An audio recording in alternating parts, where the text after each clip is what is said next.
Alexandra Levit's goal is to help people find meaningful jobs, quickly and simply, and to succeed beyond measure once they get there. A best-selling author and renowned international speaker, Alexandra has published several books, including They Don't Teach Corporate in College, How'd You Score That Gig?, Success for Hire, MillennialTweet, and New Job, New You. A columnist for the Wall Street Journal and Metro US, Alexandra regularly speaks at corporations, conferences, and universities on workplace issues.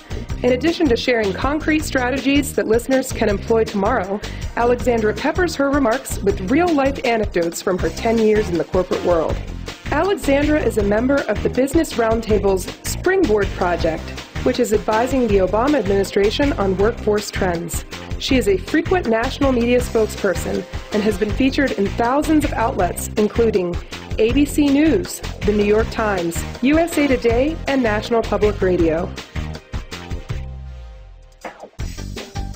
How many of you feel more kindly toward your Gen Y relatives, let's say children, nieces, and nephews, than you do toward the similarly aged people who work in your office? Thought so. And how many of you have kind of had enough with Gen Y employees who walk into the place like they own it? Yeah, me too. And how many of you are harboring a little bit of doubt that this young-looking girl/woman has anything valuable to tell you about how you can get along more effectively with Gen Y? Well, let me assuage one concern right off the bat. I'm not quite as young as you think. I'm actually a card-carrying member of Generation X. We are the big brothers and sisters to Generation Y, born roughly 1964 to 1977. And I have been in your shoes as both a manager of Gen Y employees and as a 20-something workplace expert. And I sure have had my challenges.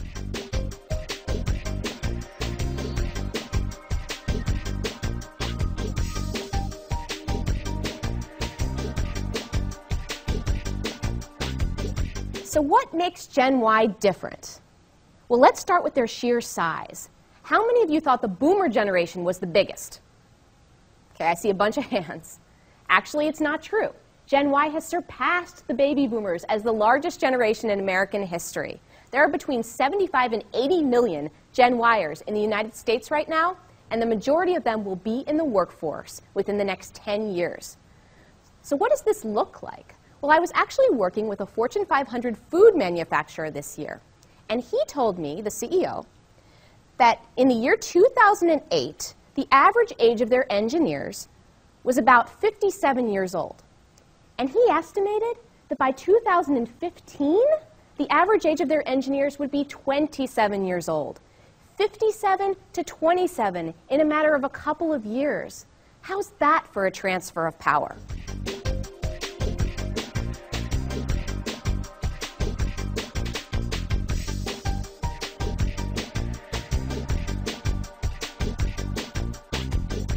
Cardinal rule of communications is that you must deliver the message in the form that people want to receive it. Gen Y carries their devices everywhere. So if you want them to read something, you have to break it down into tiny little chunks and send it to them via text message or instant message on their phones. If you have a training program you want them to listen to, don't make them go somewhere to download it. Make it into a podcast that they can play on the train on their way to work. This may sound complicated, but in fact, these are things that you can do a little bit at a time with help from your existing Gen Y employees. I've got a couple of clients who started off very small who are now very active in these spaces. Microsoft is one of my clients. They, this year, created an entire online network specifically for soliciting Gen Y's feedback. They also have put a couple of videos on YouTube.